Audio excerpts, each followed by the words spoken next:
Let me tell you something about this absurd situation in Shanghai right now. Imagine a middle class woman living in the city center with two apartments in Shanghai and two in Australia. She's not married, no kids, and yet her lifestyle has downgraded so much. Just a few days ago, I went shopping with her. She told me that these days she won't buy anything over 30 yuan. I couldn't believe it. I asked her, "Where are you finding things for 30 yuan?" Then she took me to H&M, where they were having a sale on out-of-season clothes.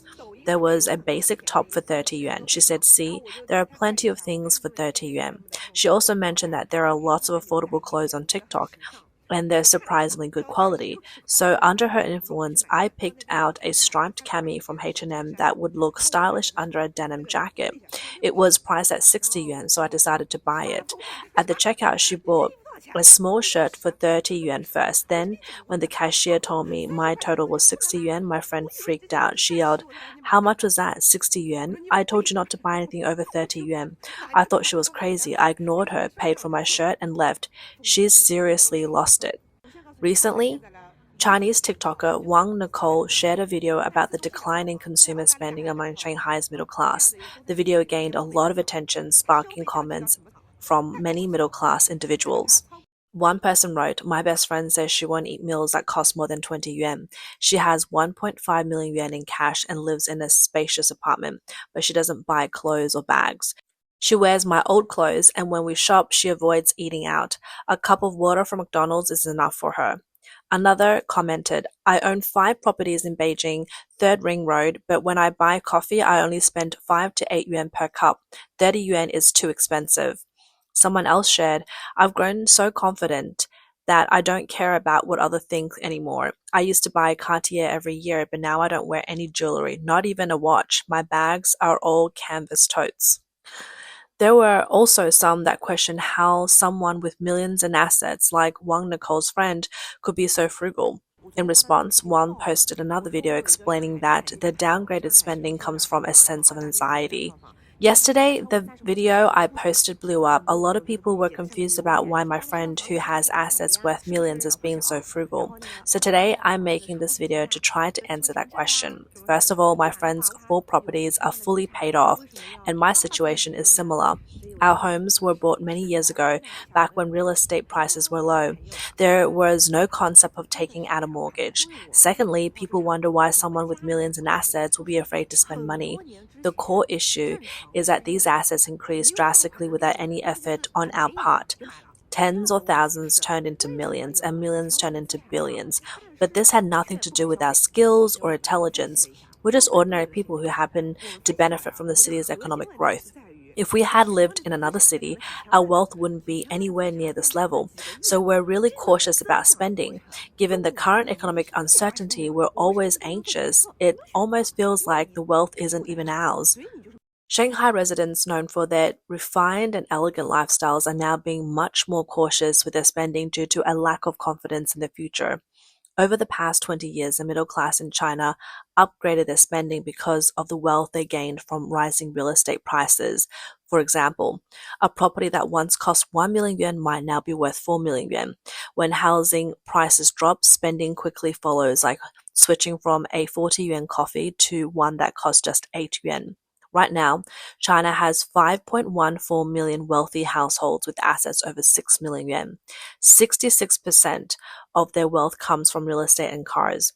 As the housing market slumps, the number of wealthy families is decreasing.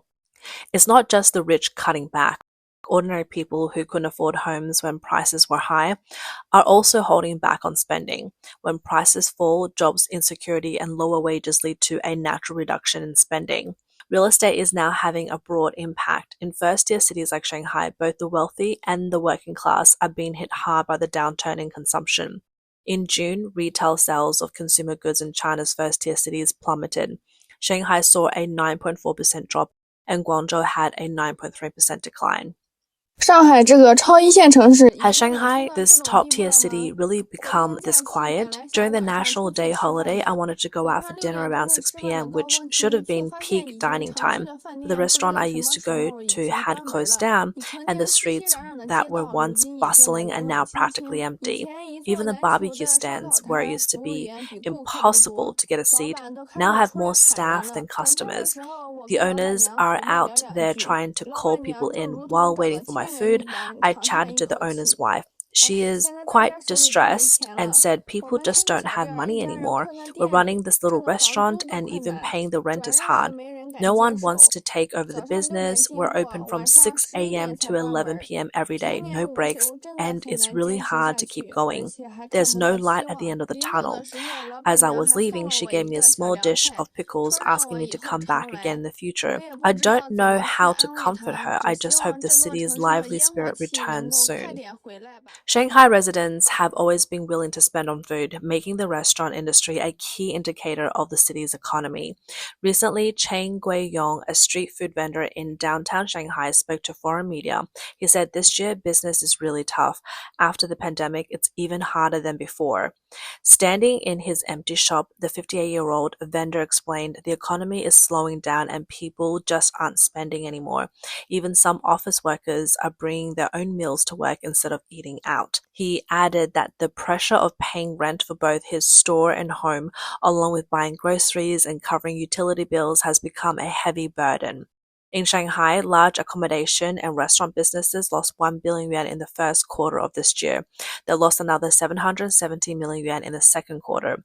Recently, Shanghai's most luxurious Bulgari hotel was sold for over 2 billion yuan, largely because doing business has become so difficult.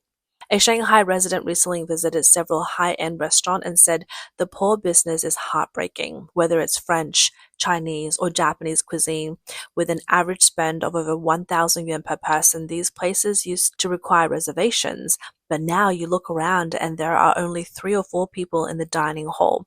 I asked the manager and they said only 2 private rooms were occupied, even fewer people are ordering wine.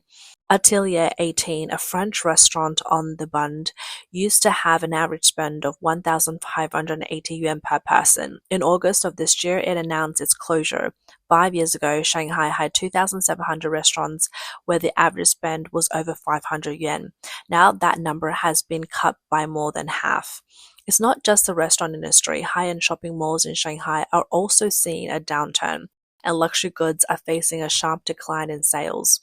上海的恒隆广场， You've 大家 probably 应该 heard 都 of 知道 Plaza 吧？ 66 in 那可是最有 Shanghai, 名的 right? 奢侈品 It's 聚 that 集地 famous 啊。不 luxury 过 shopping 最近有 center, 网 but 友爆 recently 料 some 说， people 那里面 have 的商 reported 场 it 竟 as 然变得 become 冷冷清 eerily 清了，有 quiet, 好 and 多 many 店铺都 stores 关 have 门退 closed 场了， down. 像什么 Brands like Gucci、Gucci, Prada、Prada, Cartier、Cartier, Dior and 这 Dior, 些 which 以 used 前 to be 超火的 packed, 牌子， are now 现在都 almost 没啥人 empty. 了。 Even 就 the 连那些 flagship 国际大 stores of 牌的旗舰 these 店， big 生意也 international 大 brands 不 are 如 seeing a 前了。 sharp 这 decline 到 in 底是怎么 business. 回事？ What's 难 going 道 on? 是经 Is the 济不景 economy 气， or have 还是大 people 家的消 shopping 费观 habits 念变 changed? 了？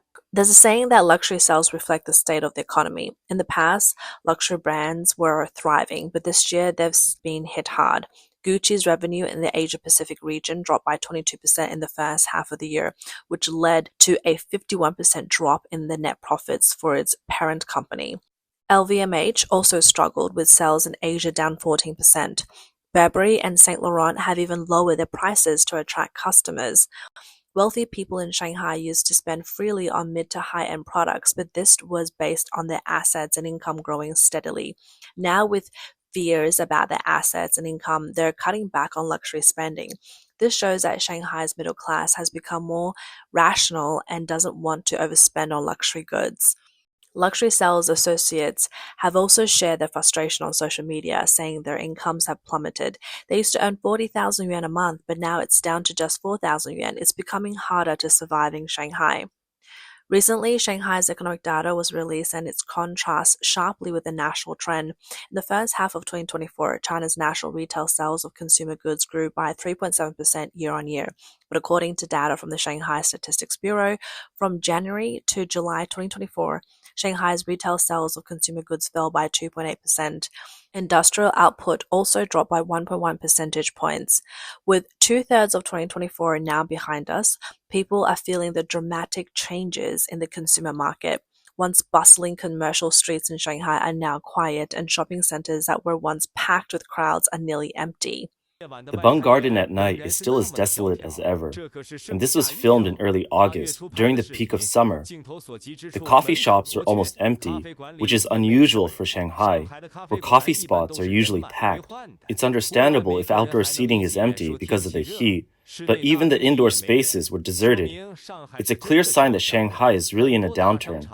Many malls have closed, and even the new ones only stay busy for a short time. Like Zhongyuan and Bund Garden, they were popular for a few months and then faded away. Sometimes during big holidays, the markets get a bit of a boost, but that's about it. At the end of the video, there's a long shot showing the Bund Garden at Beijing East Road around 9:50 p.m. There were still a few people around, but most shops had already closed. From Yuan Road to the Bund Garden, and then further down to Hucheng Road, it was all eerily quiet. Shanghai has been a key driver of China's economy for the past 40 years, serving as the country's financial hub with support from favorable policies. However, the city's economy is now feeling deep pressure as the financial sector shrinks significantly. Back in 2009, Shanghai's mayor introduced a plan to build the city into an international financial center, but since 2015, progress has slowed and in many areas is being moving backwards. In recent years, China's economic policies have greatly impacted the lives of millions of financial professionals, including Mr. Wu. According to a Bloomberg report on September 20th, Mr. Wu was riding his bike through Shanghai's empty streets at 1 a.m., feeling overwhelmed with stress. His salary was cut by 20% as part of a national initiative to reduce pay in state-owned financial companies. On top of that, he's worried about layoffs and doesn't know how he will come up with 600,000 yuan to keep his two kids in international school, a key maker of the Chinese upper middle class. His 6-year-old child is also falling behind in math. Mr. Wu said, "What's the point of pushing the kids so hard? Top graduates can't even find jobs, and even those who studied abroad are struggling to get hired." Sharon Cao, an executive at a mutual fund company, said, "Pessimism is spreading across the financial sector. She's anxious all the time and says still not sleeping pills are her best friend." "There's no hope anymore," Sharon said. Recently, she sold her Porsche and stopped dining out because she expects her salary to be cut even more this year. The slowdown in foreign trade has also knocked Shanghai off its position as China's top trade city. For the past 9 years, Shanghai held the top spot over Shenzhen, but this year Shenzhen has pulled ahead and the gap is widening. In the first 5 months of 2024, Shanghai's retail sales dropped by 0.7%. Meanwhile, Shenzhen's overtook Shanghai in both exports and imports, leading to widespread discussions online. Many are saying China's top economic city is about to change hands. It's important to remember that 40 years ago, Shanghai's GDP was 5 times that of Beijing and 100 times of that Shenzhen. Now Beijing is close to catching up and Shenzhen isn't far behind. Shanghai used to be the top choice for multinational corporations in China, with 56% of foreign company headquarters located there. The city's growth was driven by foreign trade, but without these companies, Shanghai now faces a serious decline. When did this downward trend begin? It started in early 2022 when the CCP imposed lockdowns in Shanghai. Foreign direct investment plummeted and hasn't recovered since. Over 70% of foreign residents in Shanghai have left, effectively cutting the city off from the international community. At the same time, many international professionals have chosen to relocate to more globalized cities like Singapore and Tokyo, further weakening Shanghai's influence.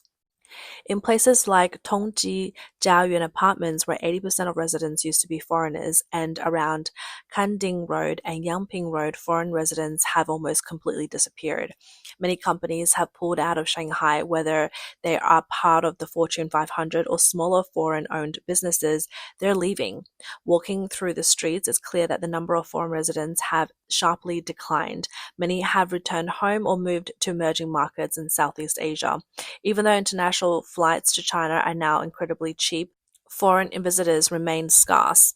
A Shanghai taxi driver said, "I used to pick up foreign passengers every day. Now I've had only 2 in the past 3 months."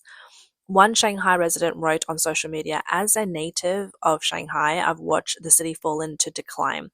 I remember the Shanghai of the 80s and 90s and the early 2000s, but now the city seems more broken and lifeless than ever before.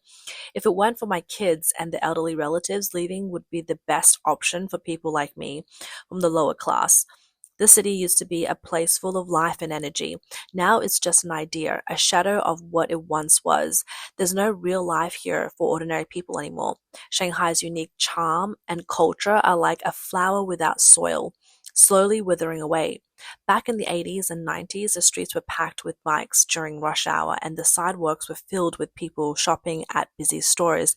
Now, after years of economic decline, the malls are nearly empty and housing prices are falling fast. State-owned companies in Shanghai are also gaining more control over the economy, creating an increasingly tough environment for foreign and private businesses. This is putting even more pressure on Shanghai's economy. To sum up, while Shanghai is still one of China's biggest cities and won't lose that status anytime soon, it no longer has the edge it once did. Many other cities across the country are now able to compete with Shanghai in various fields. In fact, as the situation changed, some of the sharpest residents already left. This includes wealthy individuals who moved billions of dollars overseas by purchasing foreign apartments, stocks, and insurance. At the same time, Shanghai's low birth rate is also having a big impact. Data shows that about 60% of people in Shanghai either want only one child or no children at all. According to the city's health commission, last year, Shanghai's total fertility rate was 0.6, even lower than South Korea's rate of 0.7 in 2023. Shanghai is also facing a severe aging problem. People aged 65 and older and now make up 18.7% of the city's population, much higher than the national average of 14.9%. But despite being a resource-rich city, Shanghai's elderly care services are far behind the pace of its aging population. Whether it's due to people leaving or the low birth rate, Shanghai's population decline is already happening, and it will be hard to reverse. A city with an aging population oftentimes does not have much of a future. Shanghai's decline seems inevitable, a result of both history and the overall direction of China's development.